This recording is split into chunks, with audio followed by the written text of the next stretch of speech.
Well, hello again, everybody. This is Nurse Mo, and welcome back to the Straight A Nursing Podcast. I am so happy that you are here with me today. We are on episode 181, and today I'm dropping another one of the secrets of successful nursing students. So we're doing a whole series of these, and today is secret number 2. But before we get into that, I want to take a minute for a listener shout out, or customer shout out in this case. And this one goes out to Kelly. And Kelly says, Nurse Mo rocks. I have loved watching her on YouTube because she is so friendly and helpful. She breaks down content so that it is easy to understand. The boot camp was a lifesaver to me prior to starting nursing school. It left me feeling prepared and even a little ahead of the game. I would recommend the program to all new nursing students. I followed the suggestions for studies, tips, and organizational methods, and I'm happy to say that I recently graduated my program with a 4.0 GPA and just started my new job as an RN.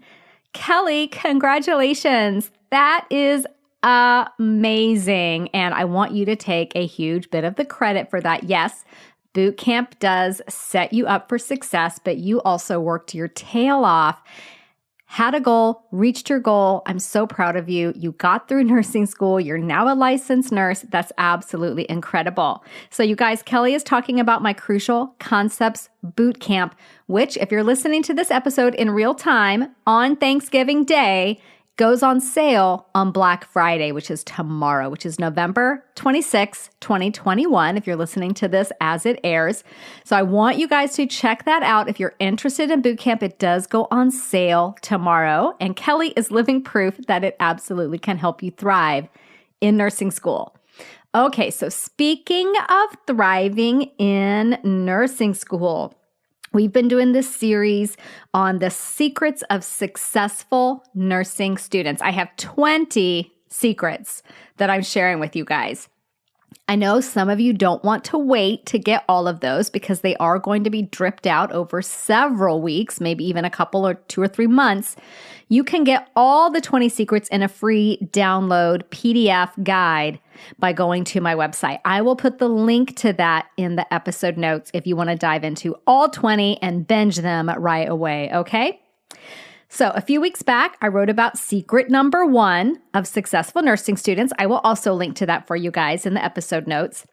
And today we're talking about secret number 2, which is, drum roll please, successful nursing students make time for time management.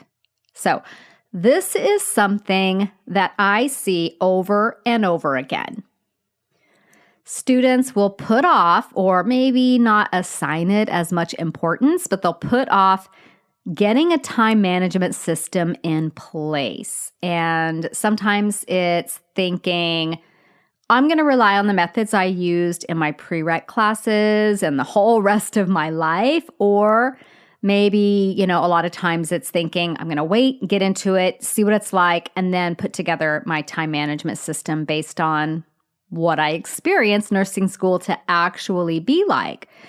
And both of these tactics, though, I do understand the reasoning and, kind of the thought process behind them. They're pretty massive mistakes, you guys, because I know you've heard 100 times that nursing school is really busy. It's hard to convey the level of busy to someone who has not experienced it. And if you think you're going to have time to do this kind of planning and system setup once classes start, there's a pretty high likelihood that that is not going to be realistic. I've heard so many students come back to me after first semester and say, I knew it was going to be busy, but I didn't know it was going to be this busy. So my best advice, secret number 2 for successful students, is making the time for time management. Students who struggle in nursing school, you guys, sometimes it's not the material. The material it can be complex, it can be overwhelming, there can be a lot of it, but a lot of those challenges can be mitigated with awesome time management. And a lot of students who struggle do so simply because of poor time management, not because they're not an amazing, smart, super talented, bright student, but because of an inability maybe to prioritize their tasks or have that time management system in place, and always having this feeling that I'll never get any of this done. That's incredibly overwhelming, and it can be really morally defeating. So having a solid time management system in place, especially before classes start, can help alleviate these struggles, can give you a solid focus for every day, and provide you with, I'm going to go out on a limb and say inner peace, at least maybe a feeling of more inner calm of knowing, yes, I will get all of these things done because I've actually planned time for them and made time for them. So before we go any further, I know some of you are maybe going to say, I don't have time to deal with a calendar or a planner.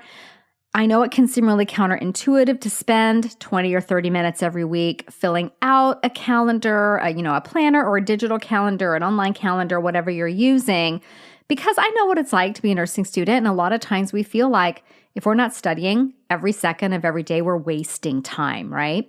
I promise with every fiber of my being that half an hour planning your schedule for the week will pay you back about 100 times over, okay? It's absolutely critical. So the key to a time management system, honestly, is to use the system that's best for you. Even though I make great planners for nursing students, if that is not your jam to use a paper planner or my paper planner, then use the system that works for you. Don't force yourself to use a system that isn't working for you. Just because your friend is using option A doesn't mean option A is going to be the best thing for you when you work really great with Google Calendar, and that is completely 1000% your jam. So use what kind of system works best for you, okay? Some people use just a big whiteboard or like a big whiteboard calendar on the wall in their study space. Some people have an actual paper planner. Again, some people jam out on Google Calendar or Apple's iCal. Some people use apps like Todoist and, other Cozy, C-O-Z-I, I think is how it's spelled. That's another one that has like some time management things in it. So use a system that works for you. But my advice, and I'll probably say this 100 times before this episode is over, is get it in place before classes start and start using it before classes start so you can get into the flow, get into the rhythm, know how to maximize it, know what works for you. And you want to make sure that you're choosing a system you can use regularly. That means looking at it regularly, inputting things into it regularly. If you are the type of person like me who hates typing things in on your mobile device, then maybe don't choose a system like an app where you can only input information on your mobile device. Maybe for you, it's something more like Google Calendar or a paper planner or the whiteboard system in your office.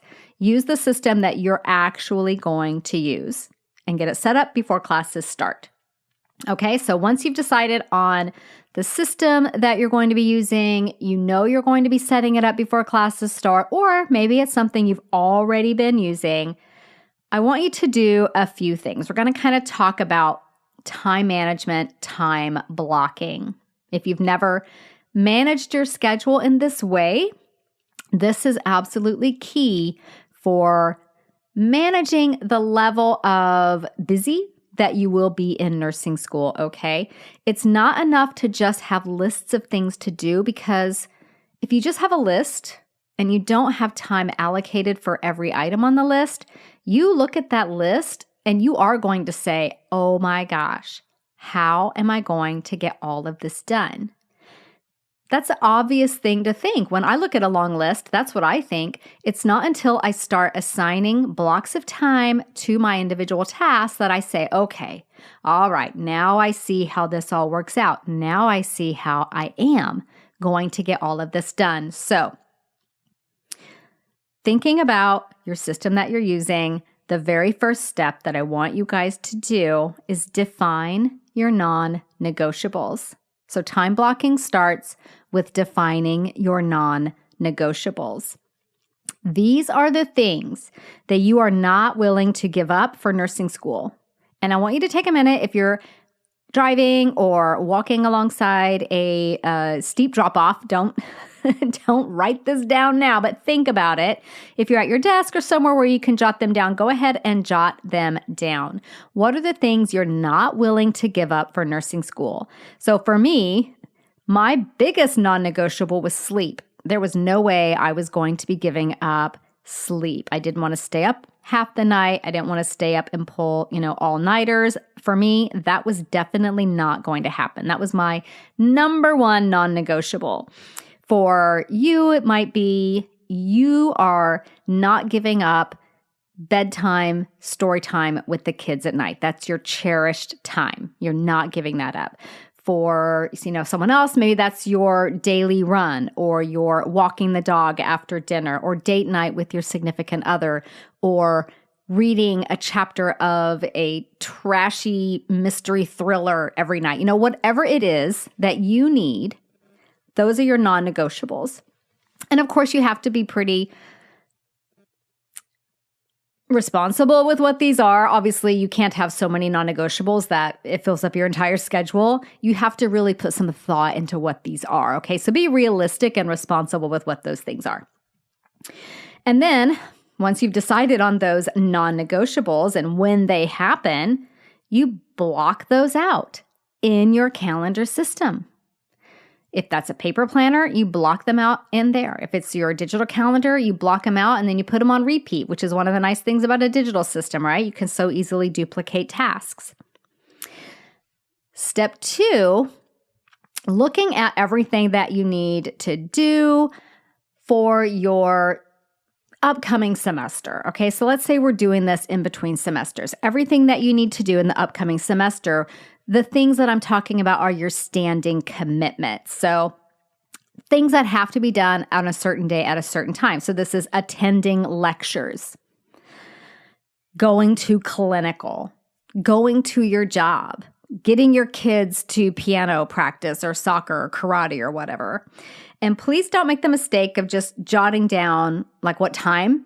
Like lecture starts at 8, you need to block the whole amount of time. So if your lecture is from 8 to 11, draw like a line through 8 to 11 in your calendar, just like it does when you're doing it on a digital calendar, so that you know that that time is committed. If taking your kids to soccer at 2 p.m., don't just write down soccer 2 p.m., write down soccer, maybe you have to leave the house at 1:30, and it takes you a little bit to get there, and you leave the kids there, but you're back home an hour later, then soccer is 1:30 to 2:30, right? So you're blocking out the time, okay?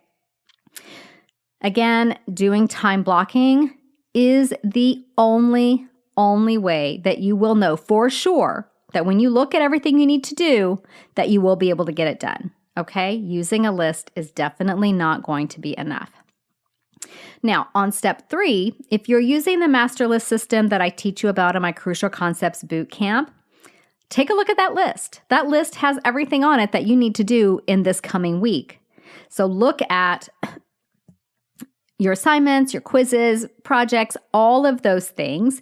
And if you're not using the master list system, go and look through your syllabus, go onto your online management or online learning system, find all the things that you have to do that week, and get kind of a list, an idea of what they are. And then you need to start going through and putting these things into your digital calendar, paper planner, whatever you're using, and blocking out time for everything on that list, okay? So these are the things that you have to get done. Maybe they're due on a certain date, but when you do them is entirely up to you. This could also include classes where maybe you meet asynchronously, like the instructor has a pre-recorded lecture and you watch it at some time that week before, Thursdays at 4 or whatever. You fit that in where you need to fit that in, but make sure you fit that in. Now, something that students, especially new students, might have a little bit of trouble with initially is not really understanding how long tasks are going to take. If they're new to you, you have no idea if a case study is going to take you an hour or 5 hours because you've never done one before, right? When you can, err on the side of blocking out more time than you think you might need, if that time is available, of course. If you finish something early, guess what? Then you just move on to the next thing. And as you get through your day, you're freeing up time later on for tasks that might take longer than expected. Or, hey, guess what? Maybe a little bit of free time at the end of it. Looking at things like online quizzes, a lot of programs use online quizzes as a way to assess understanding in between exams for specific modules, specific topics, week by week. You're looking at an online quiz of 10 to 15 questions. To be honest, a safe bet of 30-ish minutes is probably about right. Maybe when you're brand new to doing it, you might be able to give yourself a little bit more time, maybe, block out 45 minutes, but aim to get something like that done in 30 minutes or so. Care plans are something that can take a lot of time. It really depends on the format that your instructor uses. It could take you 3 hours to do your care plan. It could take you 7 hours to do your care plan. You will get a feel for that after you do kind of like your first and second ones. So once you kind of have a feel for care plans, then you can block out time for that. Discussion board posts are another very common kind of task that you have to do in nursing school. If you're spending more than an hour on a discussion board post, you're spending way too much time on it. So I would block out an hour for something like a discussion board post. So that's just a rule of thumb. Of course, your instructor may have very specific guidelines. These things may be less, maybe more time necessary. My point is, in the beginning, err on the side of caution, and then as you get some experience with how long these things take, your time management, your time blocking is going to get so much more efficient and realistic. Of course, in nursing school, you also have long-term assignments. You've got papers, you have group projects, you've got exams, things that span more than 1 week. So what I generally advise students to do is you're doing all this planning, this time blocking at the beginning of your week, each week, right? But some things are going to span more than that week ahead of you. It's going to be maybe a paper that's due in 3 weeks, but you're not going to wait until the week that it's due to start working on it. You're going to be working on it throughout the weeks. Some projects are the whole semester, so you're going to be working on it throughout the whole semester. So what I like to do is, if it's a really big assignment of a really big project, break it down into smaller chunks, smaller milestones that you can time block throughout your weeks. For instance, if you're writing a paper, maybe one of your initial time blocks is conduct online search for research articles. You're not going to write down just work on paper, but give yourself a very specific thing that you're doing. Another time block might be write an outline for my paper. Another time block might be write my introduction for my paper. Do you see how this works? So breaking it down into manageable milestone chunks.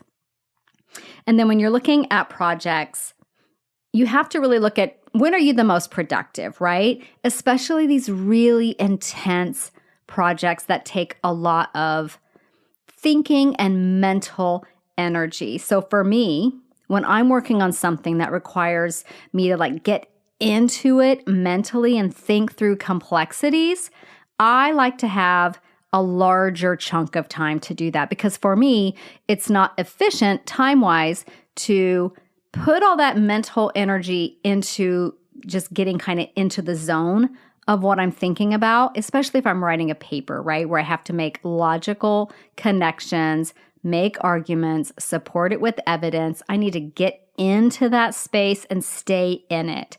So for me, I wouldn't schedule time to write a paper if I only had 35, 45 minutes.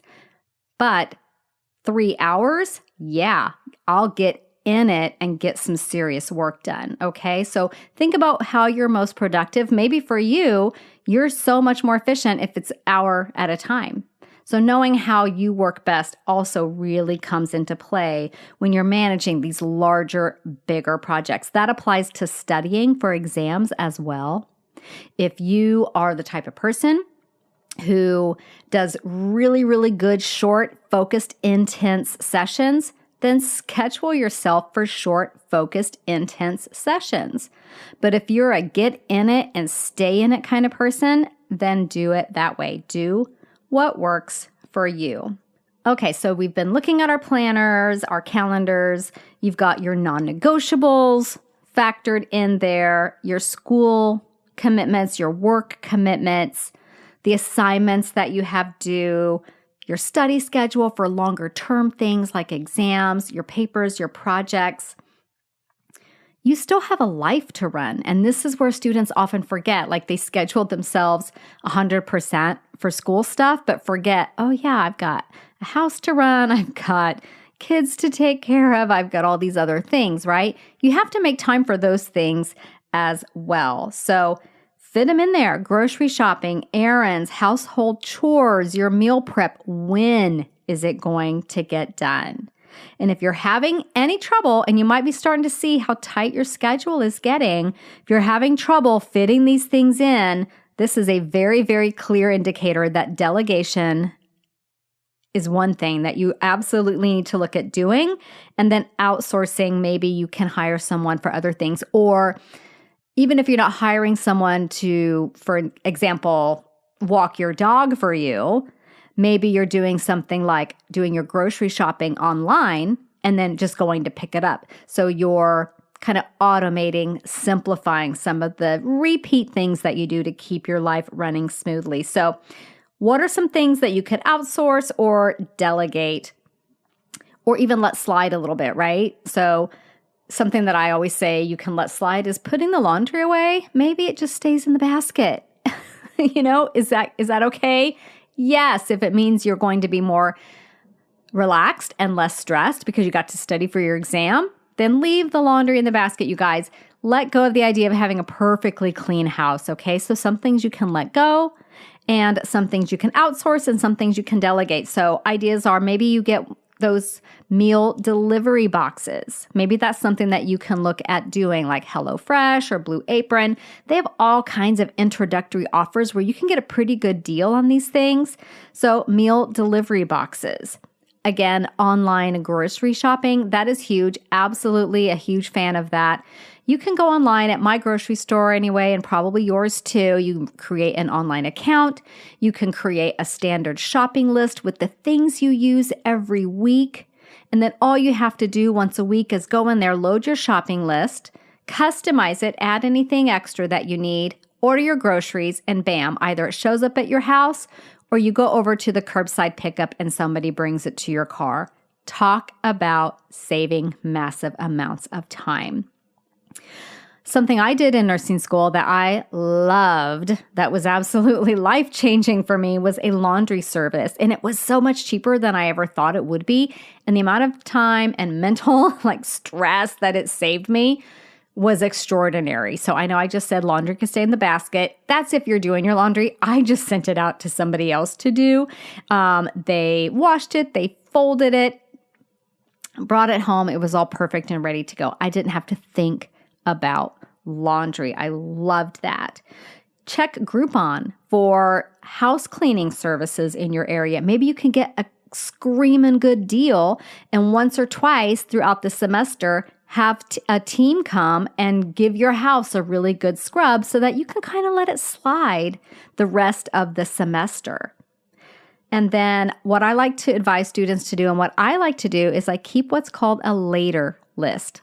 I'm going to do that later. So as you're studying, as you're working on a project, things are going to come up in your mind like, oh yeah, I need to do this thing, right? And it can be so easy to get distracted by that thing that you need to do, whatever it is. Keep a later list where you just jot that thing down. And then as long as it's not super time sensitive, you do it later. After the semester ends, or maybe you have a day where things are a little bit lighter, you can go and do all the things on your later list all at once in one fell swoop, feel super productive, turn it into a day. Take yourself out to lunch while you're at it. You will feel so accomplished. You'll get all that stuff done and it won't be hanging over your head. Simply the act of writing it down so that you don't have to devote mental energy to saying to yourself, oh, I can't forget to do that. Write it down, put it on the later list. Now it's out of your mental energy space. It'll get done later, okay? All right, step 6. You guys thought we were done planning, right? We're not quite done yet. Step 6 is to make note of things that actually bring you joy, you guys. People you enjoy spending time with, activities that you enjoy.